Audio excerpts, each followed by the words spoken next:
I want to hit these at 7:15 or 7:30. This morning was a little bit disrupted as my wife got a phone call, and we'll have some added responsibilities today. So that put us back a little bit in getting our morning all organized and figuring out where we're going to be when today. And you know how that goes in busy life. Proverbs chapter 27, we're going to look at the value of friendship. And can I just encourage you, don't take your friends for granted. Don't just let friendships develop without an expression and communication of how important they are and what they mean to you and how thankful you are. Sometimes I think we just assume that our friends know what we think and how much we love and appreciate them. But I think sometimes it's just good to communicate it and to let them know what a joy they bring to our heart and what an important part they play in our everyday life, and the stability and the encouragement, the counsel, the loyalty, all of those things that friends bring just does our soul good. And so we're going to look a little bit at the value of friendship today. Looking at Proverbs chapter 27, it says, we remind you in verse number 6, faithful are the wounds of a friend, but the kisses of an enemy are deceitful. The full soul loatheth the honeycomb, but to the hungry soul every bitter thing is sweet. As a bird that wandereth from her nest, so is a man that wandereth from his place. Ointment and perfume rejoice the heart, so doth the sweetness of a man's friend by hearty counsel. Thine own friend and thy father's friend forsake not, neither go into thy brother's house in the day of thy calamity. For better is a neighbor that is near than a brother far off. My son, be wise and make my heart glad, that I may answer him that reproacheth me. A prudent man foreseeth the evil and hideth himself, but the simple pass on and are punished.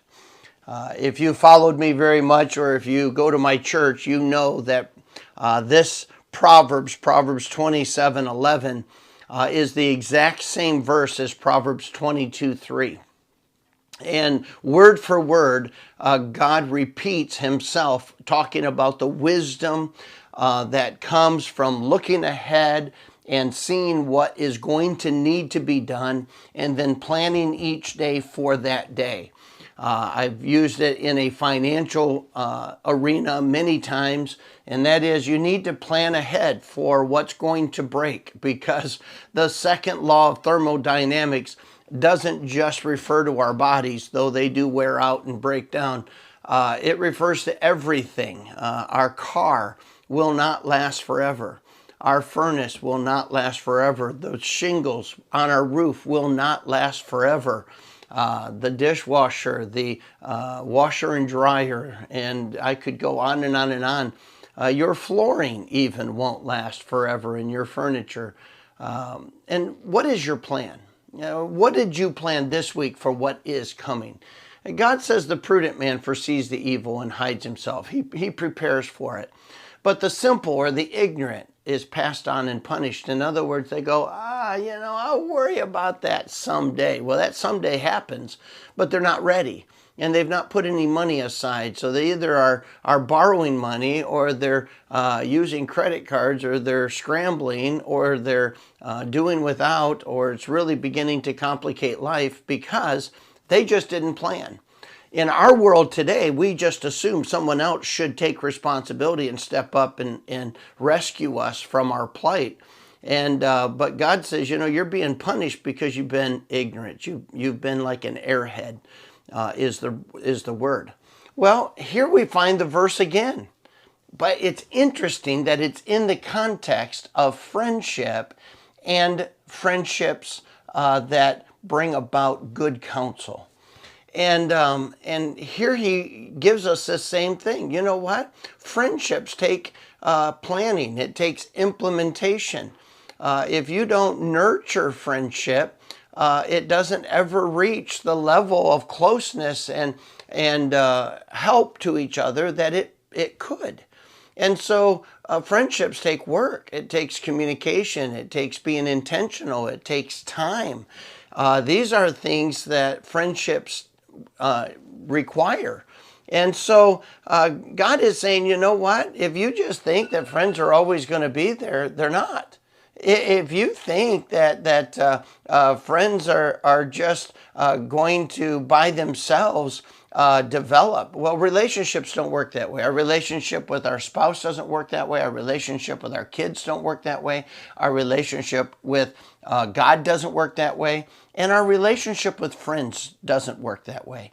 What relationships require is time. It requires talking. It requires that we actually are participating in nurturing and adding to the relationship. And then what that friendship brings, as you have been prudent, as you have been investing, as you have been nurturing it, is it brings about wise counsel.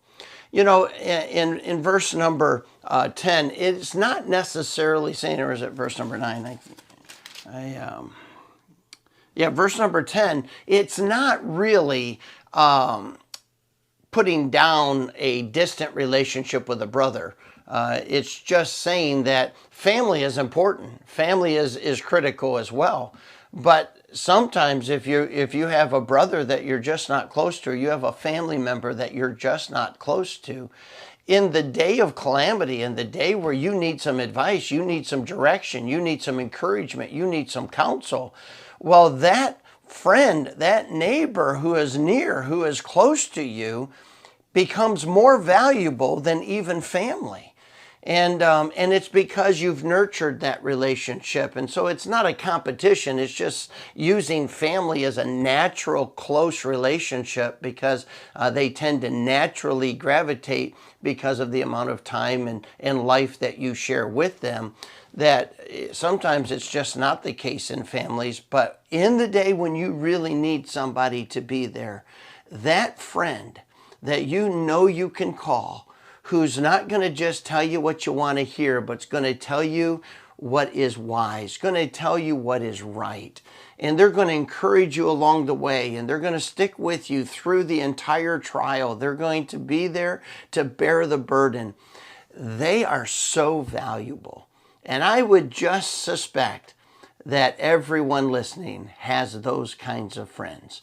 And what a joy to be able to nurture those relationships, to be able to watch them blossom and glow and to become all that God intended friendship to be as we learn to walk in wisdom. And so let's not forget about our friends. Let's nurture those friendships and let's reach out and let each other know we love each other, we care about each other, and how much we appreciate the friendships God has given to us. I hope you have a great day. I'll see you again tomorrow morning.